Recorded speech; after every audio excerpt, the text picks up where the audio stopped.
പ്രതീക്ഷിച്ചതുപോലെ Hema committee report പുറത്തു വന്നു. 289 പേജ് ഉള്ള റിപ്പോർട്ട് 181 ചുരുങ്ങിയതായിട്ടാണ് പറയുന്നത്. മലയാള സിനിമയിൽ എന്താണ് നടക്കുന്നതെന്ന് ഹേമ കമ്മിറ്റി മുമ്പാകെ പലരും തുറന്നു പറഞ്ഞിരിക്കുന്നു. എന്നാലും അതിനകത്ത് പറഞ്ഞ ആൾക്കാരുടെ അഡ്രസ്സ്, ആരാണ് പറഞ്ഞത്, ആർക്കെങ്കിലും എതിരായിട്ട് പറഞ്ഞിട്ടുണ്ടോ, അതൊന്നും പുറത്തു വന്നിട്ടില്ല. അതെല്ലാം സ്ക്രീൻ ചെയ്തിട്ടുണ്ട്. അങ്ങനെയാണ് ആ പ്രൈവസി കീപ്പപ്പ് ചെയ്താണ് ഗവൺമെന്റ് അതിനെ ഒരു പുറത്തു വരലിന് അവസരം ഒരുക്കിയത്. ഹൈക്കോടതി അത് തന്നെ പറഞ്ഞു, വിവരാവകാശ കമ്മീഷനും അത് തന്നെ പറഞ്ഞു. അങ്ങനെ ആൽമ എന്ന് പറഞ്ഞ ഒരു സംഘടനയിലെ ഒരു നടൻ, സിനിമാ രംഗത്ത് ഉണ്ടായിരുന്ന അതിന്റെ പ്രസിഡന്റ്, ആൽമയുടെ പ്രസിഡന്റ് നടനുമായ അയാളുടെ നേതൃത്വത്തിൽ പ്രതികാര നടപടി ഉണ്ടാവുമെന്ന് പറഞ്ഞപ്പോൾ അയാളെ സിനിമാ രംഗത്ത് നിന്ന് ഔട്ടാക്കി. അയാൾ സീരിയലിൽ നിന്ന് പോയി രക്ഷപ്പെടാൻ നോക്കി, അവിടെ നിന്നും പുറത്തായ അനുഭവമാണ്. അതിശക്തമായ ഒരു വേദി തന്നെയാണ് അത്. ചില ആൾക്കാരുടെ കൈ, അവരുടെ പവറിന്റെ പുറത്താണ് സിനിമാ രംഗം നിൽക്കുന്നതെന്നാണ് ഇതിൽ നിന്ന് മനസ്സിലാകുന്നത്. 10-15 പേരുടെ ഒരു സംഘടന, അല്ലെ 10-15 പേരുടെ കൈപ്പിടിയിലാണ് സിനിമാ രംഗം മുന്നോട്ട് പോകുന്നതെന്നാണ് ഹേമ കമ്മിറ്റി റിപ്പോർട്ടിനകത്ത് വസ്തുതകൾ മനസ്സിലാക്കുമ്പോൾ നമുക്ക് തോന്നുന്നത്. എന്തായാലും റിപ്പോർട്ട് ഏതായാലും പുറത്തു വന്നു. അതിനകത്ത് പറഞ്ഞിരിക്കുന്ന ചില സമ്മപ്പുകൾ, ഇതുവരെ അതിനകത്ത് കിട്ടിയ ലഭ്യമായ തെളിവുകളും വെച്ചിട്ട് ഹേമ കമ്മിറ്റി റിപ്പോർട്ട് അതിനകത്ത് ചില കാര്യങ്ങൾ പറഞ്ഞിരിക്കുന്നു. അതിനകത്ത് സമ്മപ്പ് ചെയ്യുമ്പോൾ അതിനകത്ത് മലയാള സിനിമയിൽ കാസ്റ്റിംഗ് വൗച്ച് ഉണ്ട് എന്ന് തുറന്ന് അതിനകത്ത് പറഞ്ഞിരിക്കുന്നു.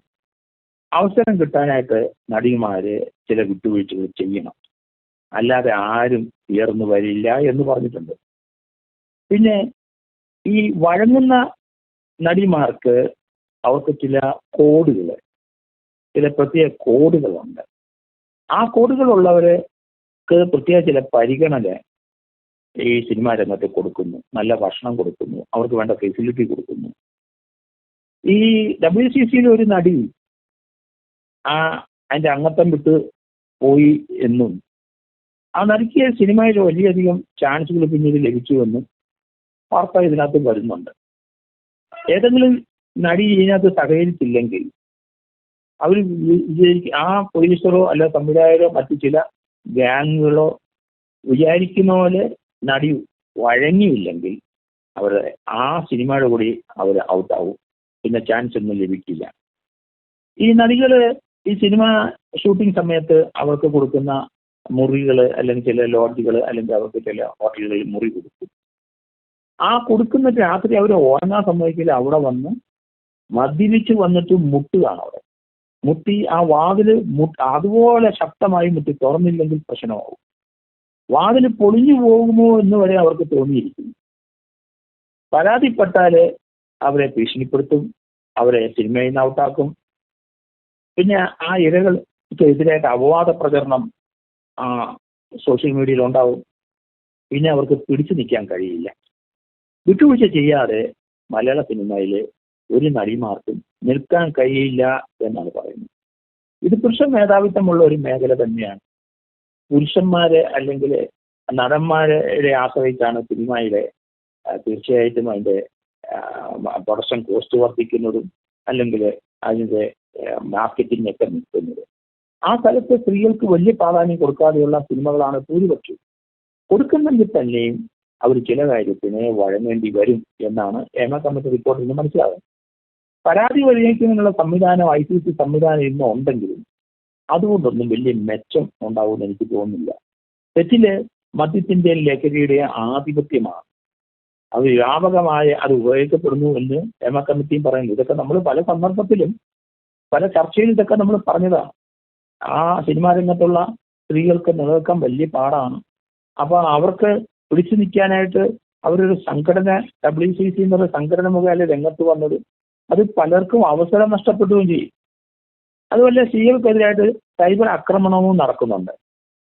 അപ്പം പോലീസിനെ സമീപിച്ചാൽ പ്രത്യാഘാതം ഗുരുതരമാവുമെന്ന് ഈ സ്ത്രീകൾക്കും നടിമാർക്കൊക്കെ അറിയാം. അവരതിന് പോകാറില്ല. അങ്ങനെ ആരെങ്കിലും പോയിട്ടുണ്ടെങ്കിൽ തന്നെ അത് വലിയ പ്രശ്നത്തിലേക്ക് പോകും.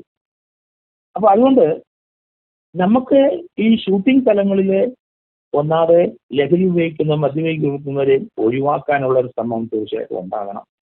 അവിടെ പോലീസ് ഉദ്യോഗസ്ഥന്മാർ മപ്പിൽ പോയി പരിശോധിക്കണമെന്നൊക്കെ നമ്മൾ നേരത്തെ പറഞ്ഞിട്ടുണ്ട്. അതിൽ ഡ്രഗ്സ് കസ്റ്റംസ് അല്ലെങ്കിൽ ഡ്രഗ്സ് യൂസ് ചെയ്യുന്ന പിടിക്കാനുള്ള ആ സ്ക്വാഡിന്റെ അംഗങ്ങൾ അവരും ഇവിടെ മപ്പിയിലൊക്കെ പോയി അവിടുത്തെ ഈ ഇത്തരത്തിലുള്ള ടെക്നീഷ്യന്മാരോ അല്ലെങ്കിൽ നടന്മാരോ അല്ലെങ്കിൽ ചെറുനടന്മാരോ ഒക്കെ ഡ്രഗ്സ് ഉപയോഗിച്ച് അതുപോലെ മദ്യപിച്ച് അവിടെ തന്നെ കാണിക്കുന്ന ആ കോപ്രായങ്ങൾക്കെതിരെ അവരെ അറസ്റ്റ് ചെയ്യാനും നടപടിയെടുക്കാനും വേണം. അത് ഇൻഡസ്ട്രിയുടെ അവിടുത്തെ ഷൂട്ടിംഗ് എന്നും ഒരു തടസ്സം നിൽക്കാതെ വേണം ഇതൊക്കെ ചെയ്യാൻ എന്നുള്ളതാണ്. അതുപോലെ തുല്യവേതനത്തെ എതിർത്ത് ശാരദ തന്നെ ഈ കമ്മിറ്റിയിലെ അംഗമായ നടി ശാരദ തന്നെ തുല്യവേതനം വേണമെന്നുള്ള വാദത്തിന് അവർ തന്നെ എതിര് പറഞ്ഞു. അതൊരു കണക്കിന് കറക്റ്റുമാണ്. അതൊന്നും പ്രായോഗികമായിട്ട് നടക്കുന്നില്ല. ചെറിയ റോളായാലും വലിയ റോളായാലും ശരി, അവർക്ക് തുല്യവേതനം ഒന്നും പ്രായോഗിക നടക്കത്തില്ല. നടന്മാർക്ക് ഏറ്റവും കൂടുതൽ ആ ലീഡ് ഉള്ള അല്ലെങ്കിൽ ലീഡ് റോളിൽ വരുന്ന നടന്മാരുടെ കാസ്റ്റിനാണ് ഏറ്റവും കൂടുതൽ പണം കൊടുക്കുന്നത്. അതിലെ ഡിപ്പെൻഡ് ചെയ്താണ് സിനിമ നിൽക്കുന്നത്. അത് കേന്ദ്ര കഥാപാത്രം അങ്ങനെ തന്നെയായിരിക്കും. അപ്പം തുല്യവേതനത്തിന് തീർച്ചയായിട്ടും അവർക്ക് ആ വേതനത്തിന്റെ അവരുടെ ഓരോരുത്തരുടെയും ആ സ്റ്റാർ വാല്യൂ അനുസരിച്ചുള്ള വേതനം കൊടുത്തേ പറ്റുള്ളൂ. അങ്ങനെയാണ് സിനിമയിൽ നടക്കുന്നത്. ചിലര് കോടിക്കണക്കിന് രൂപയുടെ റെമ്യൂണറേഷൻ വാങ്ങുന്നവരുണ്ട്. വെറുതെ ചെറിയ റോൾ തല കാണിച്ച് പോകുന്നവർ 1000-2000 രൂപ വാങ്ങിച്ച് പോകുന്നവരൊക്കെ ഉണ്ട്. ഇതൊക്കെ നമ്മൾ മനസ്സിലാക്കാം. എന്നാലും ഈ ഹേമ കമ്മിറ്റി റിപ്പോർട്ടിലെ 55-56 പേജുകളിലെ നടക്കുന്ന വിവരങ്ങൾ ഉണ്ട് എന്നാണ് പറയുന്നത്. അത് പുറത്തേക്ക് വന്നിട്ടില്ല. അതുപോലെ വനിതാ പ്രൊഡ്യൂസർമാരിൽ ചില വനിതാ പ്രൊഡ്യൂസർമാരുണ്ട്. അവരും ഈ വേദിയിൽ അവമാനിക്കപ്പെട്ടിട്ടുണ്ട്. അപ്പോൾ അതുകൊണ്ട് ഒരു പ്രൊഡ്യൂസർമാർ വരുന്നതും അതുപോലെ നടന്മാരുടെയും അവരുടെ ആധിപത്യം തന്നെയാണ് തീർച്ചയായിട്ടും ഈ സിനിമാ മേഖലയിൽ നടക്കുന്നത്. എന്തായാലും ഇതിനൊക്കെ ഒരു പരിഹാരം എന്താണ് വേണ്ടത്? ഇതിനകത്ത് നമുക്ക് ഈ ICC മാത്രം പോരാ. പ്രാഥമികമായി ICC വേണമെങ്കിൽ അവർ റിപ്പോർട്ട് കൊടുക്കട്ടെ. അതോടൊപ്പം തന്നെ ഒരു ട്രിബ്യൂണൽ തന്നെ ഇതിന് വേണ്ടി വരും. കാരണം അതിൻ്റെ ഒരു പ്രാഥമിക അടിത്തറ തന്നെയാണ് WCCയുടെ അവരുടെ ശ്രമഫലമായിട്ടൊരു ഹേമ കമ്മിറ്റി റിപ്പോർട്ട് വന്നത്. വളരെ നല്ല കാര്യമാണ് ആ റിപ്പോർട്ട് വന്നത്. പക്ഷെ പ്രായോഗികമായിട്ട് അത് ഇംപ്ലിമെന്റ് ചെയ്യാനൊക്കെ വലിയ ഈ രംഗത്ത് ബുദ്ധിമുട്ടാണ്. പലർക്കും അതിന് ചില നഷ്ടം ഉണ്ടാവും. കാരണം ചിലരെ വിളിക്കില്ല, ചില നടിമാരെ വിളിക്കത്തേ ഇല്ല, അവർ വഴങ്ങില്ല എന്ന് തോന്നിയാൽ അവർക്ക് ചാൻസ് നഷ്ടപ്പെടും എന്നാണ് എനിക്ക് തോന്നുന്നത്. എന്തായാലും ഒരു ട്രിബ്യൂണല് ഇതിനകത്ത് വേണം. അത് എന്റർടൈനർ ട്രിബ്യൂണലോ എന്തെങ്കിലും പറഞ്ഞാൽ സിനിമ ട്രിബ്യൂണലോ എന്ന് വേണമെങ്കിലും പറയാം. അങ്ങനെ ഒരു ട്രിബ്യൂണൽ വന്നാൽ അവിടെ മൊഴി രേഖപ്പെടുത്താം, ആ ട്രിബ്യൂണലിൽ പരാതിപ്പെടാം. അവിടെ ആ ട്രിബ്യൂണലിൽ രഹസ്യമായി ഇവർക്ക് പരാതിപ്പെടാനൊരു അവസരം ഉണ്ടാവും. അങ്ങനെ വന്നു കഴിഞ്ഞാൽ അതിന്റെ എതിർകക്ഷികൾക്കെതിരായിട്ട് നടപടി ഉണ്ടാകും. അവർക്ക് ഷോക്കോസ് നോട്ടീസ് കൊടുക്കുക, അല്ലെങ്കിൽ അവർക്കെതിരായിട്ട് നടപടി ഉണ്ടാകാനുള്ള അതൊരു നല്ലൊരു നീക്കമായിട്ടാണ് എനിക്ക് തോന്നുന്നത്. കാരണം പരാതിപ്പെടാൻ പോലീസിൽ ആരും പോകാൻ തയ്യാറില്ല. ഒരു ഭയം, പോലീസിന്റെ സ്വാധീനം, അങ്ങനെയൊക്കെ ഭയമുണ്ട്. ഒരു ട്രിബ്യൂണലിൽ ഒരു പരാതി കൊടുക്കാനൊരു അവസരം ഈ സിനിമാ രംഗത്ത് പ്രവർത്തിക്കുന്ന നടിമാർക്ക് പ്രത്യേകിച്ച്, അല്ലെ ടെക്നീഷ്യന്മാർക്കോ നടന്മാർക്കോ പ്രൊഡ്യൂസേഴ്സിനോ ആക്ടേഴ്സിനോ ഒക്കെ നമുക്ക് അങ്ങനെ ഒരു അവസരം ഉണ്ടാക്കണം. അത് നിയമത്തിനുമായിട്ട് ആലോചിച്ചിട്ട് എങ്ങനെയാണ് അതിന്റെ പ്രൊസീജിയർ എന്ന് നമ്മൾ നോക്കിയിട്ട് ഒരു ട്രിബ്യൂണൽ എൻക്വയറിയാണ്. അതിനകത്ത് തീർച്ചയായിട്ടും പണിഷ്മെന്റ് ഉണ്ടാവും. അവർക്ക് ആ ട്രിബ്യൂണലിന്റെ നിർദ്ദേശം അനുസരിച്ച് പെനാൽറ്റിയോ നഷ്ടപരിഹാര തുക കൊടുക്കുന്നതിനോ വിധി ഉണ്ടാവും. അല്ലെങ്കിൽ സിനിമാ മേഖലയിൽ നിന്ന് അയാളെ 6 മാസത്തേനോ 1 വർഷത്തേനോ ഔട്ടാക്കാനുള്ള അങ്ങനെയൊക്കെയുള്ള ശിക്ഷ കൊടുത്ത് ക്രമേണ മാത്രമേ നമുക്ക് ഈ വേദി നന്നാക്കാൻ കഴിയുള്ളൂ എനിക്ക് തോന്നുന്നു. ഷൂട്ടിംഗ് പകുതിയായി കഴിഞ്ഞപ്പം ചില നടിമാരോട് ചില നഗ്ന നൃത്തങ്ങളൊക്കെ ചെയ്യണം, പണം വാങ്ങിച്ചു, ഷൂട്ടിംഗ് പകുതിയായി, സിനിമ നിന്നുപോകും, അങ്ങനെ നിർബന്ധിച്ച അവസരങ്ങൾ ഉണ്ടായിട്ടുണ്ട്. എന്ത് ചെയ്യാനൊക്കും അങ്ങനെയുള്ള സ്ത്രീകൾക്ക്, കാരണം പണം വാങ്ങിച്ചു പോയി, അവർക്ക് നല്ല സാമ്പത്തികം ഇല്ലാത്ത ഒരു നടിയായിരിക്കാം, പണം ഉപയോഗിച്ചു, അവരുടെ ചില നിർബന്ധത്തിന് ചില ഷോട്ടുകൾക്കൊക്കെ വഴങ്ങേണ്ടി വരും. അപ്പൊ അത് എല്ലാം നമ്മൾ തീർച്ചയായിട്ടും പരിഗണിക്കണം. എന്തായാലും ഒരു ശാശ്വത പരിഹാരം ഒരിക്കലും ഉണ്ടാകില്ല എന്നാണ് എൻ്റെ ഒരു ധാരണ. കാരണം സമയമെടുത്തത് വളരെ സ്ലോയി മാത്രമേ പോകുള്ളൂ. പലർക്കും അവസരം നഷ്ടപ്പെടും ഈ കാര്യത്തിൽ. അടിമുടി ഒരു സ്ത്രീവിരുദ്ധത ഉള്ള ഒരു ഏരിയ തന്നെയാണ് സിനിമാ ലോകത്ത്. എത്രയോ വർഷങ്ങളായി ഇന്ത്യൻ സിനിമയിലായാലും ഇന്ത്യയിലായാലും ശരി, വേൾഡ് വൈഡ് മുഴുവൻ നോക്കിക്കഴിഞ്ഞാലും ശരി. കാരണം നടികൾക്ക് അത്ര വലിയ നമ്മൾ വിചാരിക്കുന്ന പോലെ ഒരു പ്രാധാന്യം അവർ കൊടുക്കാറില്ല. ഈ ചൂഷകരും പ്രമുഖരും അവസരത്തിന് പ്രമുഖർ ഉൾപ്പെടുന്നുണ്ടെന്ന് ഹേമ കമ്മിറ്റി പറയുന്നത്. പ്രമുഖരെന്ന് പറഞ്ഞാൽ പ്രൊഡ്യൂസർമാരിൽ പ്രമുഖരുണ്ടാവും, നടന്മാരിൽ പ്രമുഖരുണ്ടാവും. അവര് പല അവസരത്തിലും അവര് ആ നടിമാരെ വ്യക്തിനെ പ്രേരിപ്പിക്കുകയും ചെയ്യും. ഏതായാലും നമുക്ക് ഇപ്പൊ ഹേമ കമ്മിറ്റി റിപ്പോർട്ട് പുറത്തു വന്നതിൽ നിന്നും അതിനകത്ത് ഏതായാലും രഞ്ജിനി അവസാന നിമിഷത്തിൽ ഹൈക്കോടതി കൊണ്ടുപോയി റിട്ട് കൊടുക്കുകയും ചെയ്തു. പക്ഷെ രഞ്ജിനി അതിന് ഈ ഹേമ കമ്മിറ്റി റിപ്പോർട്ട് പുറത്തു വരുന്നതിന് എതിരല്ല. അവരൊക്കെ കൊടുക്കുന്ന മൊഴികൾ പുറത്തു വരാതിരിക്കാൻ. കാരണം കാരണം കമ്മിറ്റിക്ക് മുമ്പാകെ തുറന്ന് അങ്ങ് സംസാരിച്ചിട്ടുണ്ട് പലരും. അതൊന്നും വെളിയിൽ വന്നു കഴിഞ്ഞാൽ അവരുടെ ജീവിതം തന്നെ അപകടത്തിലാകും. അത് ഏതായാലും ക്ലീൻ ചെയ്തിട്ടാണ് ഇപ്പം ഈ റിപ്പോർട്ട് പുറത്തു വന്നത്. നല്ല കാര്യം. അതൊന്നും സ്വകാര്യതയ്ക്ക് എതിരായിട്ടുള്ള ഒരു നീക്കവും നടത്തരുത്. ഇനി അത് ഇതിനകത്ത് ഇനി വരാൻ പോകുന്ന പുകിൽ എത്രയുണ്ടെന്ന് എനിക്കറിയില്ല.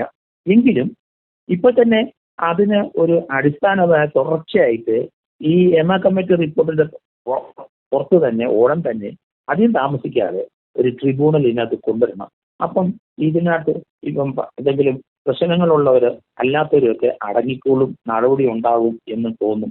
അതുകൊണ്ട് സർക്കാർ അടിയന്തരമായിട്ട് ഇതിന് ഒരു പ്രതിവിധി നിയമിക്കുമാരുമായി ആലോചിച്ചിട്ട് ഒരു ട്രിബ്യൂണൽ നമ്മുടെ സിനിമ എന്റർടൈനർ ട്രിബ്യൂണലോ അല്ലെങ്കിൽ ഒരു സിനിമ ട്രിബ്യൂണലോ എന്ന് പറഞ്ഞിട്ട് അടിയന്തരമായിട്ട് ഒരെണ്ണം കോൺസ്റ്റിറ്റ്യൂട്ട് ചെയ്യണം. അതിന് ചില പോരായ്മകളൊക്കെ ഉണ്ടാവും, സാരമില്ല.